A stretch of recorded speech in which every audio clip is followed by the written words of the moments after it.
Donc on remercie le docteur Silumovic. Donc je vais laisser la parole à Juliette Novelle. Et puis on pourra prendre ensuite vos questions. Alors bonjour à toutes et à tous. Je remercie d'abord la présidente et également M. Martineau pour l'invitation. Donc me concernant, je suis Juliette Novelle, coordinatrice de projet pour l'équipe de soins spécialisée en dermatologie et vénérologie en Île-de-France. J'occupe maintenant ce poste depuis maintenant 2 ans et demi et j'ai à la base une formation d'ingénieur en santé, donc je ne suis pas médecin, et je travaille sur toutes ces questions d'accès aux soins et de parcours de soins. Donc, dans la courte intervention du docteur Sulimovic, il a évoqué certains leviers pour justement améliorer l'accès aux soins en dermatologie. Il a notamment évoqué l'essor de la télémédecine avec le développement des téléexpertises, des téléconsultations, mais également tout le travail de coordination médicale entre professionnels de santé et également l'émergence de nouvelles organisations de santé. Donc, dans la suite de ma présentation, je vais surtout développer ce qu'est une équipe de soins et concrètement, qu'est-ce que fait une équipe de soins sur son territoire d'activité. Donc pour revenir très brièvement sur les textes de loi, donc comment est définie une équipe de soins. Donc une équipe de soins, c'est défini dans la loi d'organisation et de transformation du système de santé.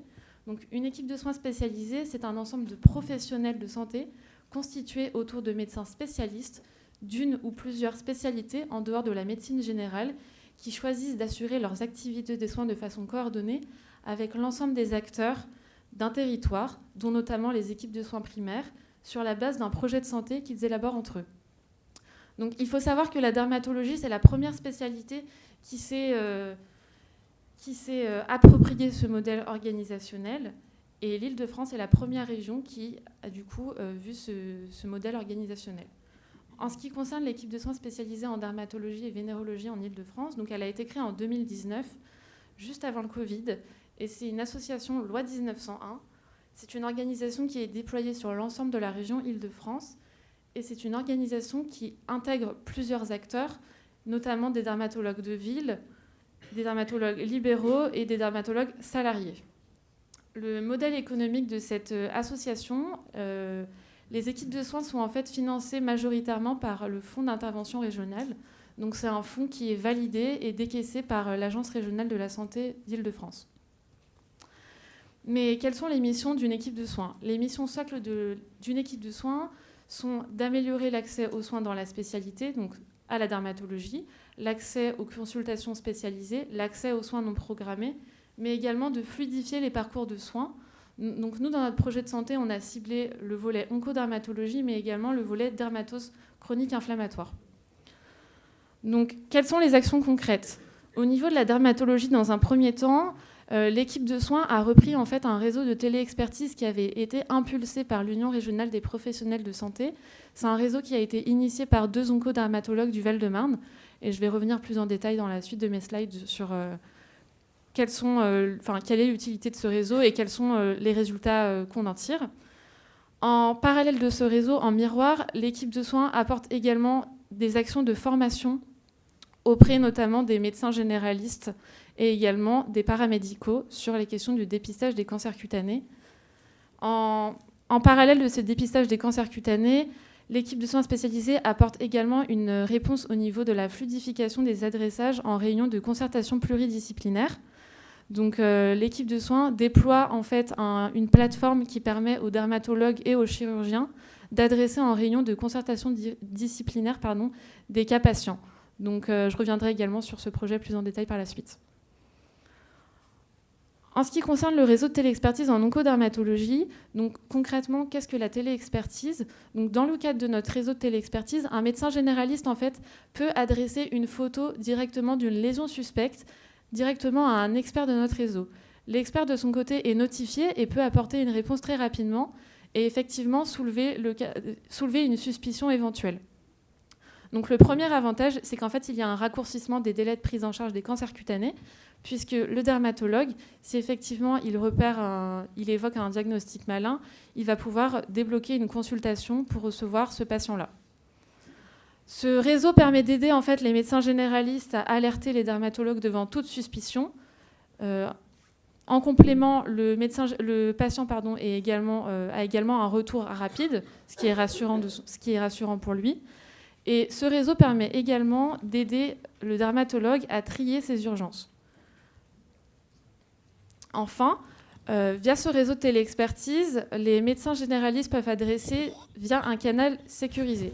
Puisque c'est vrai qu'on avait fait une étude dans le cadre de l'association et les demandes de sollicitation auprès des experts sont assez diverses et variées. Ça peut passer vraiment par mail ou tout simplement par téléphone et également par du WhatsApp.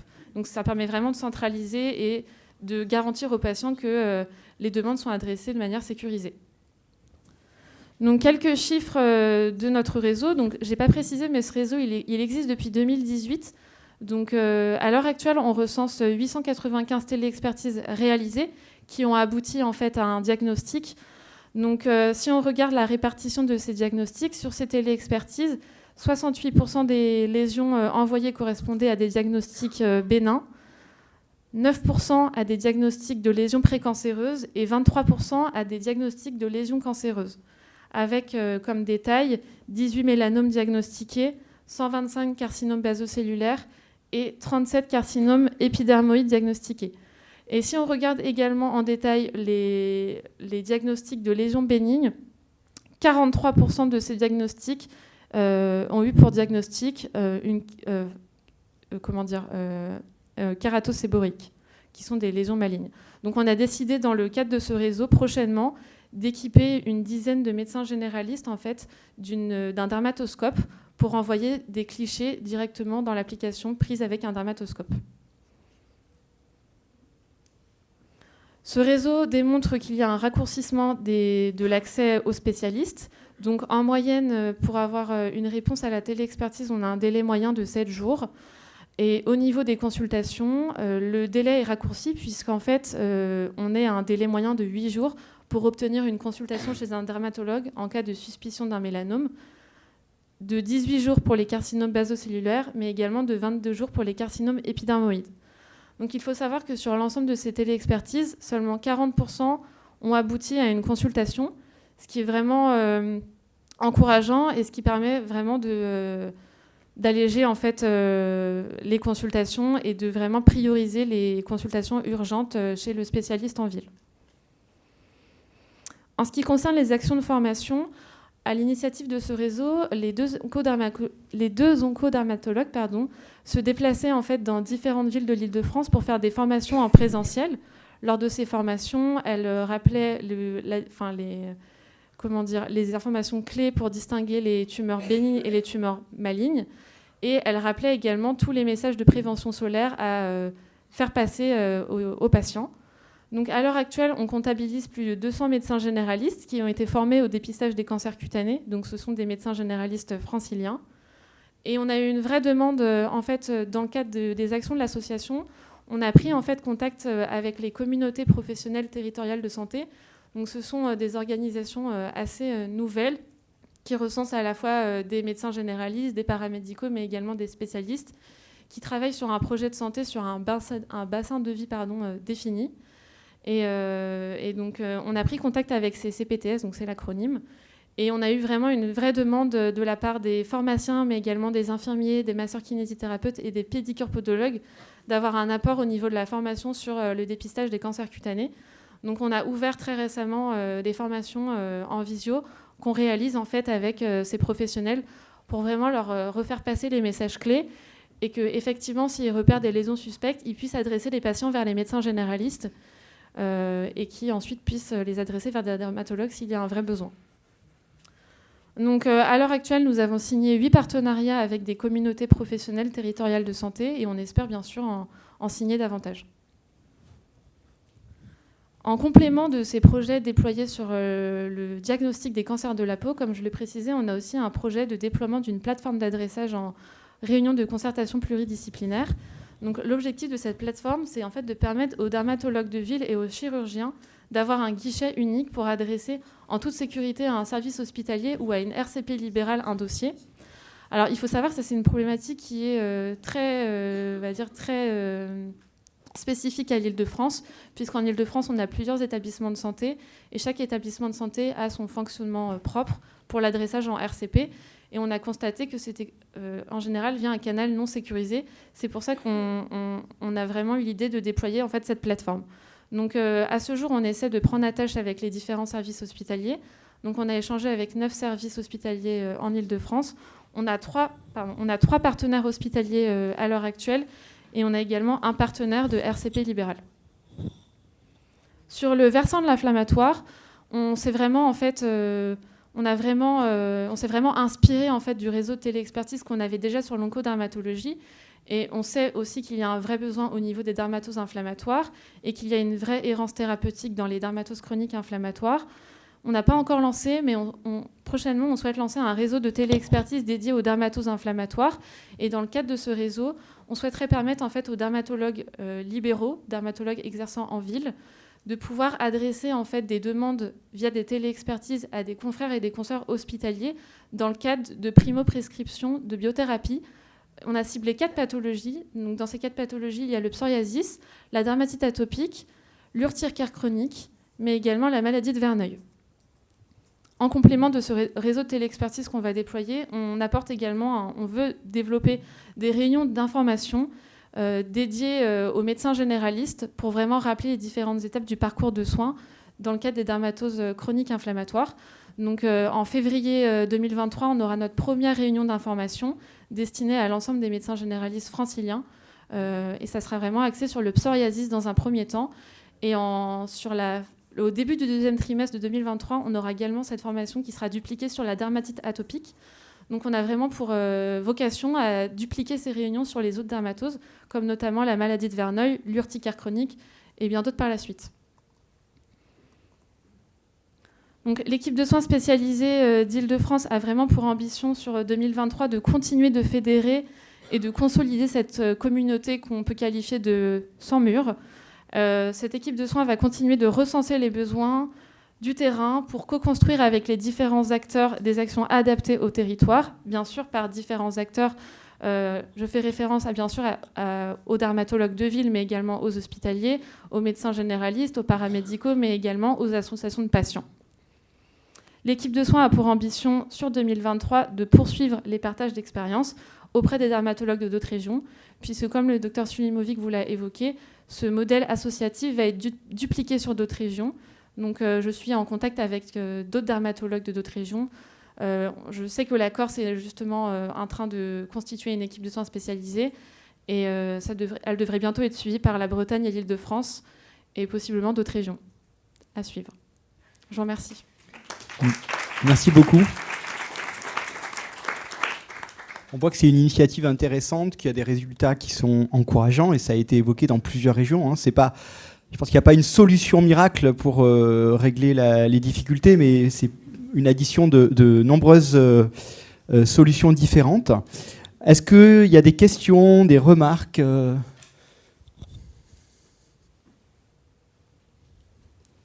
Tout le monde écoute attentivement. Alors, j'en profite. Peut-être, Juliette, vous évoquiez d'autres régions. En Bretagne, par exemple, on parle beaucoup de la Bretagne comme d'un exemple. Est-ce que vous pouvez nous dire un petit peu comment c'est organisé ? Vous savez ou c'est... Alors en Bretagne, en fait, ils ont dupliqué un réseau qui s'appelle OncoBraise et qui est vraiment axé sur l'oncodermato. Ce réseau, je crois qu'il est à l'initiative du docteur Jouan et du docteur Cochelin. On n'a pas le même outil qu'en Bretagne et vraiment, on constate que leur outil recense énormément de téléexpertise et a également un franc succès. Et voilà, je pense qu'il va également être dupliqué sur l'inflammatoire prochainement.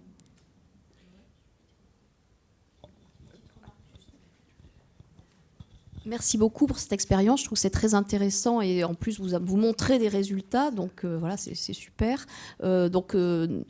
Il y a plusieurs effectivement expériences de ce type qui sont menées en France. Donc dans les Landes, il y en a une qui va se mettre en place. Dans la région autour de Poitiers aussi, en lien avec d'autres centres et qu'on essaie de coordonner à Bordeaux, on a essayé de mettre ça en place, mais c'est aussi difficile parce qu'il faut avoir des acteurs en face. Et par exemple, quand on essaie de mettre ça dans la Creuse où il n'y a pas de dermatologue, c'est assez compliqué. Donc il faut arriver à faire ces réseaux. Donc je pense qu'il faut les adapter en fonction de chaque situation locale et il faut partager nos expériences et c'est très bien. Merci. Il y a une autre question, Jacques. Oui, Jacques Walsh, je suis, en plus d'être un bénévole dans une association, je suis représentant des usagers dans un hôpital de la paix en Seine-Saint-Denis. Donc, tout à fait d'accord pour vous aider, vous et tous les intervenants qui ont pris la parole jusqu'à maintenant. Les associations doivent se mobiliser pour relayer vos objectifs et vos manières de travailler. Mais je pense qu'on a un besoin de comprendre un petit peu comment tout ceci s'organise. Et en particulier dans les trois interventions qu'on vient d'entendre jusqu'à maintenant, le professeur Dupin, le professeur Bello-Barry et vous, on a la CTPS qui est en facteur commun. Donc, et je l'imagine, mais peut-être à tort, je l'imagine comme un interlocuteur des hôpitaux publics ou généraux, peu importe. Mais comment est-ce qu'on peut imaginer la CTPS en interlocuteur un peu global des hôpitaux sur ces questions dermatologiques? Vous venez de parler de vos équipes pluridisciplinaires. On a entendu les projets du professeur Dupin et du professeur Bello-Barry. Comment est-ce qu'il y a possibilité d'utiliser ce relais pour que nous, les associations, on puisse se repérer un peu facilement dans tous ces projets que vous venez d'évoquer? Effectivement, il y a un vrai besoin que tous les acteurs hospitaliers soient informés en fait de l'existence de l'association, de l'équipe de soins. C'est vrai que voilà, je l'ai pas précisé, mais en termes de ressources humaines, pour le moment, je suis la seule salariée. Donc, c'est aussi un frein essentiel à la connaissance de l'association. Et effectivement, dans un premier temps, je pense que ce qui est nécessaire, c'est que tous les acteurs de santé soient informés en fait de l'existence de l'association, et que bien sûr, les associations de patients soient ensuite informés des parcours de soins en fait, existants et formalisés avec les hospitaliers. Et juste pour préciser, la CPTS en fait, regroupe l'ensemble des professionnels de santé d'un territoire. Donc l'hôpital en fait partie, bien évidemment, mais aussi les acteurs de la ville. Voilà, donc, mais c'est effectivement un dispositif qui est finalement plus si récent que ça, mais qui a parfois eu du mal à se mettre en place sur certains territoires. Et la dermatologie, c'est probablement un sujet qu'il faut qu'on arrive à porter plus fortement dans ces territoires. Il y avait une dernière question. Oui, une dernière question sous forme de proposition. Jean-Marie Meurant, je suis vice-président de la Fédération française de la peau. À vous écouter, messieurs, dames, je vous remercie vraiment du fond du cœur de ce que vous apportez à la réflexion, que ce soit ici directement dans cette salle ou au travers de l'intervention du docteur Sulimovic. La réflexion, c'est qu'on voit à chaque fois association de patients et la nécessité de travailler avec la SFD, de travailler avec le SNDV, de travailler avec le ministère. Je prends la parole avant Madame le professeur Baudemer, mais je sais aussi tout l'attachement que la FIMARAD a à travailler avec les associations. Et donc ma proposition là serait qu'il y ait une instance qui travaille de manière régulière chaque année et qui coordonne en définitive, si c'était possible, le travail, je voudrais dire, de plaidoyer, d'information, de proposition que pourrait avoir, alors je vais mettre la FFP en premier lieu parce que je parle du haut de la FFP, mais qui puisse réunir de manière peut-être trimestrielle la SFD, le SNDV, la FIMARAD, la FFP sur un projet qui soit dermatologie 2030. Parce qu'on sait qu'on a des actions très concrètes et on le voit aujourd'hui avec les exposés qui viennent d'être faits. Mais d'autre part, on doit s'inscrire dans la durée. Et cette durée, elle nécessite d'avoir une union et notre réunion de telle manière à pouvoir construire à la fois de soutenir les différentes propositions, les meilleures propositions, et d'autre part d'agir et continuer par agir. Et je pense que c'est véritablement dans la durée, et pas simplement une fois par an à se retrouver ensemble, c'est véritablement au cours de 2023, de 2024, de 2025, d'avoir ces réunions permanentes qui permettent en tout cas ce projet donc, de dermatologie 2030. L'objectif, c'est la meilleure prise en charge des patients. Et quelque part, au-delà de la meilleure prise en charge des patients, je dirais, messieurs, dames, messieurs les professeurs, messieurs les médecins, c'est aussi vous assurer d'une pratique hospitalière et médicale qui vous soit rassurante. Parce qu'on sait, on l'a mesuré au travers des commissions, des commissions régionales qui ont été réalisées avec les ARS, c'est qu'il y a une vraie souffrance de la part des praticiens hospitaliers ou des médecins libéraux sur leur pratique, et il est important qu'on la prenne en compte. Voilà, j'ai dit. Bon, merci beaucoup. C'est d'ailleurs dans les projets qu'on souhaite porter en 2023. Hein. Il y a tout ce travail qu'on a mené en 2022 au niveau régional, où on a essayé d'associer les agences régionales de santé, mais il va falloir suivre derrière ce travail. 2023, c'est la révision des projets régionaux de santé, et on a cette fenêtre de tir qu'il ne faut pas rater si on veut à la fois avoir une reconnaissance et des moyens pour la dermatologie.